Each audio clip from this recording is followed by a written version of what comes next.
Habari za wakati huu mpenzi mtazamaji na mfuatiliaji thabiti wa JNR Mtita TV. Tunakukaribisha kwa dhati katika makala hii maalum, makala ambayo inakwenda kuangazia ukurasa mpya na wa kihistoria katika sekta ya michezo nchini Tanzania. Kwa miaka mingi sana, soka la Tanzania lilikuwa likionekana kama mchezo wa kubahatisha. Tulikuwa na taifa lenye ushabiki mkubwa sana, nchi yenye wapenzi mamilioni wanaumia mioyo yao kila timu zetu zikishuka dimbani.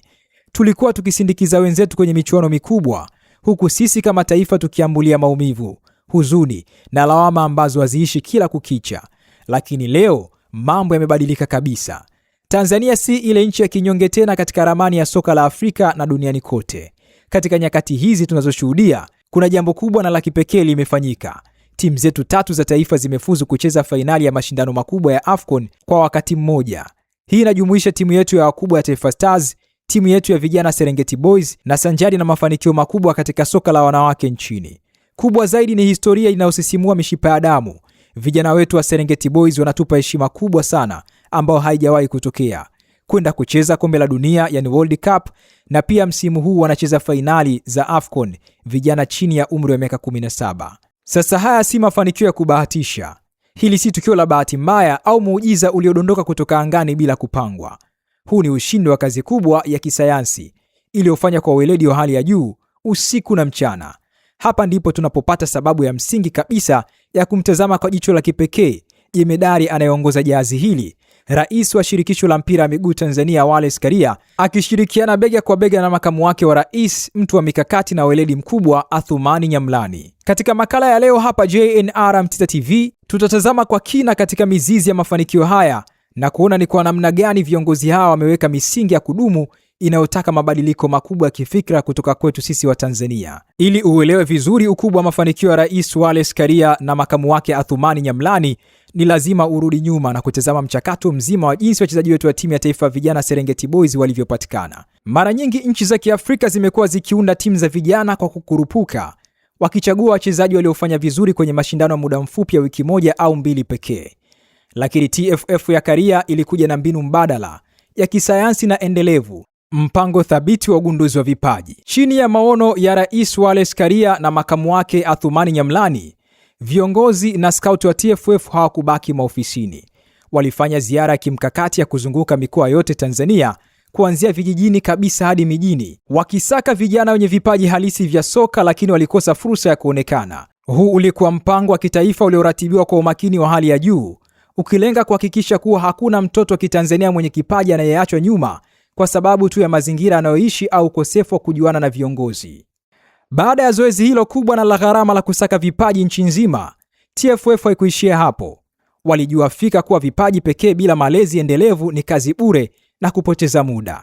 Ndipo vijana hawa wote walikusanywa kutoka mikoa mbalimbali na kupelekwa kwenye kituo maalum cha ufundi, yani Technical Center ya TFF iliyopo Mnyanjani mkoani Tanga. Hapa ndipo maabara ya soka la Tanzania ilipo. Hapa ndipo dhahabu yetu inaposafishwa ili ing'ae katika anga za kimataifa. Kituoni hapo Mnyanjani Tanga, vijana hawapati tu mafunzo ya kiufundi ya soka la kisasa. Jambo la kupendeza na la kupongezwa ni kwamba vijana hawa pia wanalelewa na kusoma shule za sekondari kwa gharama kamili za Shirikisho la Mpira wa Miguu Tanzania TFF. Fikiria jambo hili kwa umakini mkubwa. TFF haigharamii tu lishe, malezi na vifaa vya michezo, bali inalipia ada, sare na mahitaji yote ya kielimu ya vijana hawa. Huu ni uwekezaji wa kipekee unaolinda mustakabali wa maisha ya vijana wetu hata baada ya maisha ya soka. Ni uongozi wa kiungwana, wa kibinadamu na wenye weledi mkubwa unaoongozwa na Rais Karia na makamu wake Nyamlani. Wanaamini kabisa kwamba mchezaji aliyekamilika na mwenye uelewa mpana ni rahisi kuelewa mbinu za makocha uwanjani na kukabiliana na shinikizo au presha kwenye mashindano makubwa kama kombe la dunia. Ukiitazama TFF ya sasa, utagundua kitu kimoja kikubwa sana. Kuna nidhamu kubwa ya kiutendaji na usimamizi wa kitaalamu. Kazi ya kukuza vipaji katika kituo cha Mnyanjani Tanga haikuachwa mikononi mwa watu wasio na ujuzi au wanasiasa wa michezo. Zoezi lote hilo linaongozwa kwa umahiri mkubwa na mkurugenzi wa ufundi wa TFF Oscar Mirambo, akisaidiwa na timu imara ya makocha waliopo kituoni hapo jijini Tanga. Oscar Mirambo amekuwa kiungo muhimu sana katika kutekeleza maono haya ya Rais Wallace Karia na makamu wake Athumani Nyamlani. Lakini ili kuongeza ufanisi wa kimataifa na viwango vya juu, ushawishi mkubwa wa Rais Karia katika mashirikisho ya kimataifa ulifanya Shirikisho la Mpira wa Miguu Duniani FIFA kukubali kuleta mtaalamu maalum wa kugundua na kuendeleza vipaji hapa nchini. Mtaalamu huyu aliyetumwa na FIFA anaishi hapa nchini Tanzania, akifanya kazi usiku na mchana kwa karibu na Oscar Mirambo pamoja na jopo la ufundi. Ushirikiano huu wa karibu kati ya TFF na FIFA unaonyesha taswira kubwa ya uaminifu ambao viongozi wetu Wallace Karia na Athumani Nyamlani wameifanya kwa miaka mingi. Sote tunajua FIFA haiwezi kuleta wataalamu wake wa kiwango cha juu na kuweka rasilimali zake mahali ambapo hakuna uaminifu, uwazi au mipango inayoeleweka mbele ya jamii. Heshima hii kubwa tulionayo leo hii kimataifa ni matokeo ya usimamizi madhubuti wa mifumo thabiti ya utawala bora inayotekelezwa chini ya safu hii ya uongozi. Katika mafanikio yoyote yale makubwa duniani, uwepo wa timu imara yenye maelewano ndio siri kuu ya ushindi. Huwezi kumtaja Rais Wallace Karia peke yake bila kumtaja kwa heshima kubwa makamu wake wa rais Athumani Nyamlani. Na chini ya uongozi huu wa sasa tumeshuhudia mabadiliko ya mfumo wa kuigwa. Athumani Nyamlani amekuwa msaidizi mkuu wa kimkakati, akionyesha utii wa hali ya juu, weledi na uchungu wa kweli kwa soka la Tanzania.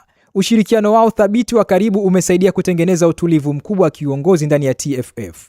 Nyamlani amekuwa akisimamia kamati mbalimbali kwa umakini na kuhakikisha maamuzi yote ya kiutendaji yanatekelezwa kwa wakati bila kusuasua. Ushirikiano huu wa Karia na Nyamlani unadhihirisha kuwa uongozi wa kweli sio mashindano ya nani anaonekana zaidi kwenye vyombo vya habari, bali ni matokeo ya kazi ya pamoja yanayoonekana kwa vitendo uwanjani. Utulivu huu wa kiuongozi umeshuka hadi kwenye klabu zetu na timu za taifa, na hivyo kuwapa wachezaji na makocha mazingira tulivu ya kufanya kazi zao bila hofu ya siasa za ndani. Sisi hapa JNR Mtita TV tunawapongeza sana viongozi hawa wawili kwa kutuonyesha mfano bora wa uongozi wa pamoja, yani collective leadership. Ndugu mtazamaji wa JNR Mtita TV, yale yote tunayoyaona leo, timu zetu 3 kucheza fainali za AFCON, Serengeti Boys kwenda kombe la dunia na soka la wanawake kutawala ukanda wetu, ni matokeo ya mipango ya muda mrefu, kati na mifupi.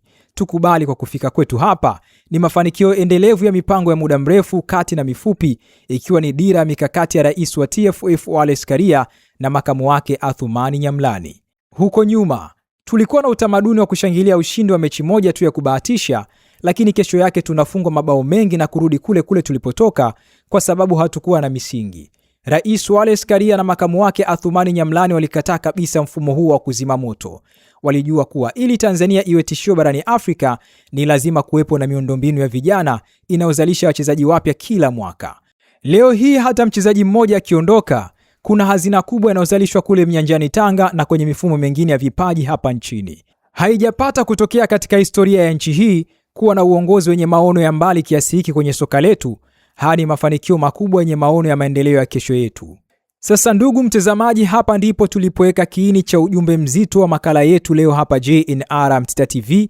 Tumekuwa na tabia moja kama taifa ambayo ni lazima ifike mahali tuibadilishe ikiwa kweli tunataka soka letu lifike mbali zaidi.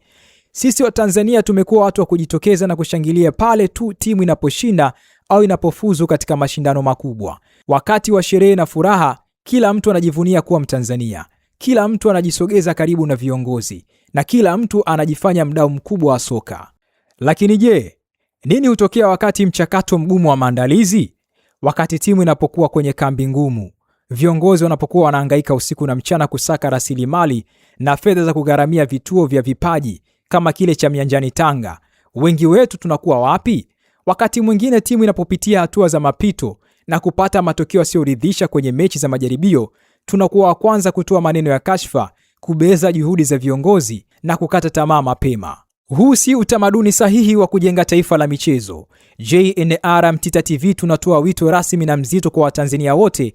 Ni lazima tuwaunge mkono viongozi hawa, Rais Wallace Karia na makamu wake Athumani Nyamlani, muda wote, na sio mpaka ifike wakati wa mafanikio tu ndio kuwa nao pamoja na kujitokeza. Ushirikiano wetu usiwe wa msimu, usiwe ushirikiano wa kusubiri matokeo mazuri ndipo tujitokeze mitaani na mtandaoni kusifu. Uongozi huu unahitaji mshikamano wetu wa hali na mali, hata pale ambapo tunapokuwa kwenye hatua ngumu za mpito, kwa sababu mchakato wa kujenga soka imara una milima na mabonde.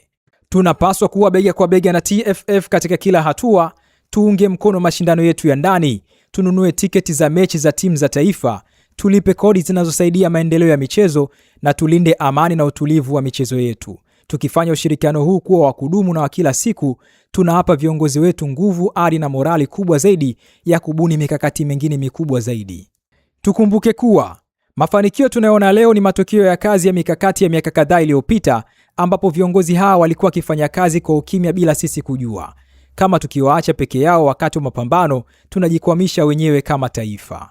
Tunapohitimisha makala hii maalum hapa JNR Mtita TV, tungependa kusisitiza kwa mara ya mwisho jambo hili. Soka letu lipo kwenye mwelekeo sahihi kabisa wa mafanikio makubwa. Ifike mahali sasa kama taifa tukubali, tuungane na kuyasemea kwa sauti kubwa mafanikio haya ya kihistoria rais wa TFF Wallace Karia na makamu wake Athumani Nyamlani. Tusione haya kuwasifu na kuwapongeza pale wanapofanya vizuri, kwani sifa kwa anayestahili ni kichocheo kikubwa cha kuleta mafanikio makubwa zaidi. Kazi kubwa walioifanya kwa timu zetu 3 kucheza fainali za AFCON na zawadi kubwa ya kipekee ya Serengeti Boys kwenda kuipeperusha bendera ya Tanzania kwenye kombe la dunia ni deni kubwa sana kwetu sisi kama mashabiki na raia wa nchi hii. Njia pekee ya kulipa deni hili ni kusimama imara nyuma yao, kuwapa moyo na kukataa sauti zote za kubeza na kurudisha nyuma maendeleo haya ya dhahabu. Tunaamini kabisa kuwa chini ya uongozi huu madhubuti, weledi huu wa Oscar Mirambo na ushirikiano mzuri wa kimkakati kutoka FIFA, soka la Tanzania halitakuwa lile la kinyonge tena. Safari yetu ya mafanikio ndio kwanza inaanza na mustakabali wetu ni mng'avu sana. Asante sana kwa kuwa nasi tangu mwanzo hadi mwisho wa makala hii hapa JNR Mtita TV. Usisahau kusubscribe, kulike na kushare video hii ili ujumbe huu wa uzalendo na maendeleo wafikie Watanzania wengi zaidi. Tuachie maoni yako hapo chini.